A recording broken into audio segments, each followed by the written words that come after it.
احتكار لسلعه معينه انا اللي بنتجها. تمام.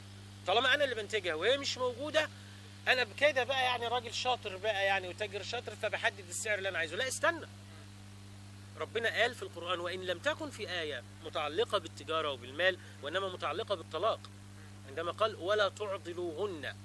الإعضال هو الغصب، هو لوي الدراع، هو لوي الرقبة. أنت لما تيجي أنت تبقى أنت محتكر السلعة وتفرضها بسعر معين، أنا مغصوب إن أنا أشتريها. ولذلك مفيش احتكار في الإسلام، مفيش سوق سودة في الإسلام، لأنه مفيش إعضال في الإسلام. طيب استاذ عادل، يعني احنا عايزين نعرف برضو حتى او ملحوظه بسيطه كده. دوله الصين ودوله ايران وروسيا دول متقدمه جدا، ومع ذلك هم بيطبقوا الشيوعيه اللي احنا الاول اللي هم اخذوها من الاسلام. معنى ذلك ان المسلمين هم على خطا ام الاسلام هو اللي على خطا؟ لا، أولا لا يمكن أن يكون الإسلام على خطأ، استحالة يكون الإسلام على خطأ. وأنا مؤخرا قال أحد الإعلاميين على قناة معروفة جدا أن الإسلام لا يستطيع حل مشاكل الأمة حاليا. بص أنا أقول لك على حاجة. أولا استحالة أن يكون الإسلام على خطأ. نعم. لأنه يعني زي ما بنقول أو زي ما قال سيدنا الشيخ الشعراوي يعني رحمه الله، إنه إذا كان البني آدم ده عامل زي العربية، فالمهندس اللي عمل العربية هو اللي حط الكتالوج بتاعها. نعم. فإذا كنت عايز تصلح العربية بص في الكتالوج اللي المهندس عمله سبحانه وتعالى، يعني له المثل الأعلى. نعم.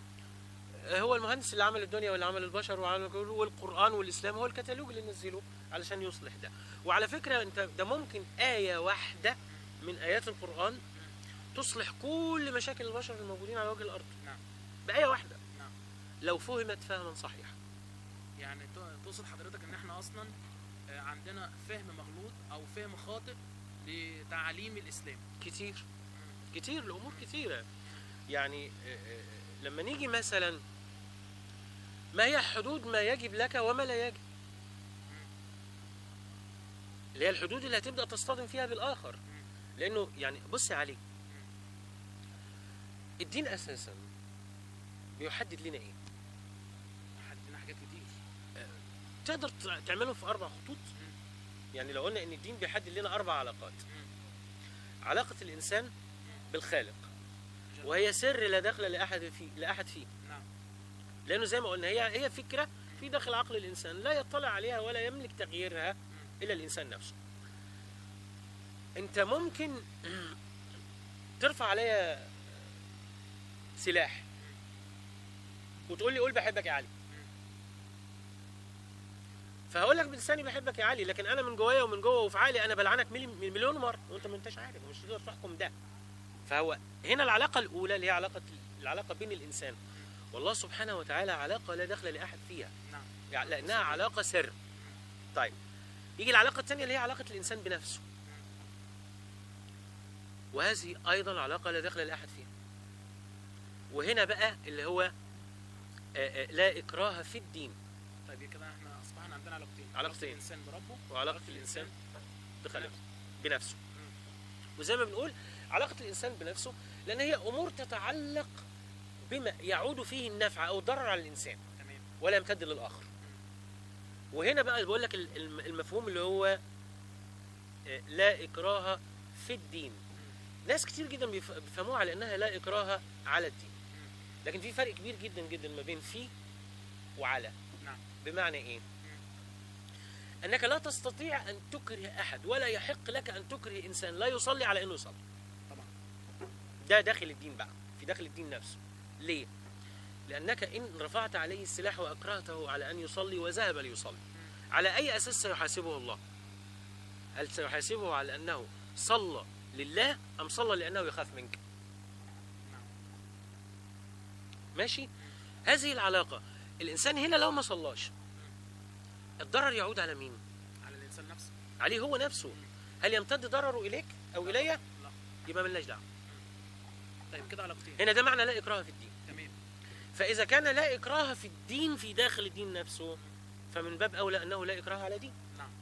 لأنك إن أبحت لنفسك أن تكره أحدا على أن يخرج من دينه ويدخل في دينك، فأنت تعطيه الحق في أن يكرهك على أن تخرج من دينك وتدخل في دينه. نعم. ماشي؟ واذا كنت تقر يا علي او اي حد يقر بانه من حق اي حد انه يقهر اي حد على دينه، اذا هو يقر بان اسلام بلال بن رباح لم يكن صحيح. نعم. لان اميه بن خلف الذي كان يملك بلال بن رباح لم يكن يريد له ان يدخل في الايه؟ في الاسلام، واراد ان يكرهه على ان يخرج من الاسلام. اذا اعطيت لنفسك الحق من منطلق انك صاحب الديانه الصحيحه وانك على صواب وان هذا يعطيك الحق ان تكره الاخر على ان يدخل في دينك، الاخر ايضا يرى انه على صواب وانت تعطيه الحق ان يكرهك على ان تدخل في دينه. وده معنى لكم دينكم ولي دين. ولي دين. طب كده علاقتين، علاقه الانسان مع ربه وعلاقه الانسان مع نفسه. تيجي العلاقه الثالثه نعم. اللي هي علاقتي بيك وعلاقتي ببشير وعلاقتي الإنسان مع بمصطفى، ربه. اللي هو علاقه الانسان المجتمع. بالاخر، وهي كل فعل يمتد اثره من الانسان الى الاخر. تمام. وهنا الدوله، بمعنى انه الدوله لا علاقه لها بعقيدتك، ولا علاقه لها، وليس من شان الدوله ان ترتب لك او تنظم لك امور دينك. ده شان يخصك. ليه؟ لانه نحن لن نحاسب امام الله جماعه، سنحاسب فرادى. اذا كل انسان مسؤول عن نفسه. عن نفسه، كل انسان مسؤول عن دينه. ولم ننتبه على مدى 1400 سنه لماذا نزل اول ما نزل من القران اقرأ. انت عارف لو اقرأ دي موجوده وكل المسلمين بيطبقوها. بيقروا، ما كانش حد يعرف يلعب في دماغ حد. احنا هنيجي للنقطه دي بعدين ان شاء الله. ماشي. اذا العلاقه الثالثه هي علاقه الانسان بالاخر، نعم. وهي تشمل كل فعل يمتد اثره الى الاخر. تمام. العلاقه الاولى علاقه الانسان بخالقه، لا اله الا الله، ادي الجزء الاول. محمد رسول الله اللي هو اخر الرسل الذي ختم الرسالات. صلى الله عليه وسلم. العلاقه الثانيه الثانيه علاقه الانسان بنفسه، وتشمل الصلاه. ماشي. تمام. والصوم. والصوم. نعم. الصلاه والصوم، دي علاقه الانسان بنفسه. العلاقه الثالثه اللي هي الزكاه. العلاقه الرابعه اللي هي علاقه الانسان بالمكان، وبيوضحها لنا الحج. نعم. يوضحها لنا الحج. ماشي. ليه؟ انت لما تطلع من مصر وانت راكب جمل، او لو جيت من المغرب وانت راكب جمل، بتعدي على الجزائر، بتعدي على ايه؟ تونس، بتعدي على ليبيا، بتعدي على مصر، بتعدي بعد كده من سينا، تدخل تعدي على السعوديه. انت ماشي في وسط ده كله، مش من حق بني ادم يمنعك وانت رايح للحج. ده اقرار من كل البشر ان هذه الارض ليست ملك للبشر وانما ملك الله سبحانه وتعالى. نعم. هذا الاقرار يجعلك وانت تتعامل مع المكان وانت تتعامل مع الارض ان تضع في اعتبارك انها ليست ارضك وانما هي ارض الله، خلقها لكل البشر من لدن ادم الى ان تقوم الساعه. فساعتها إن ألقيت في هذه الأرض ما يدنسها ويجعلها غير صالحة لحياة الأجيال القادمة، أنت اعتديت على حق الأجيال القادمة. لا يملك ولي الأمر أن يسامحك في هذا. وعلى فكرة العقوبتين الاثنين في الإسلام اللي عقوبتهم الإعدام، القتل قصاص، والإفساد في الأرض. نعم. ليه؟ لأن عقوبة الإعدام هنا هتلاحظ أن هي فيما لا يستعاض. يعني إذا قتلت إنسان وخرجت روحه لا تستطيع أن تعوضها مرة أخرى. نعم. طب إذا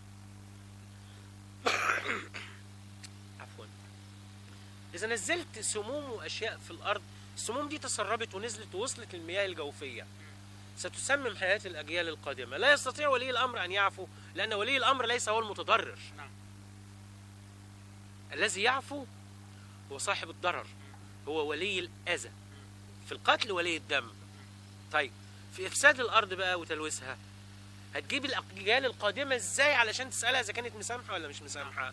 علشان كده إنما جزاء الذين يفسدون في الأرض أي يقتلوا أو يصلبوا، اللي هو حد الإيه؟ نعم. حد الحرابة والإفساد في الأرض. إذا إحنا الدين عندنا بيحدد 4 علاقات.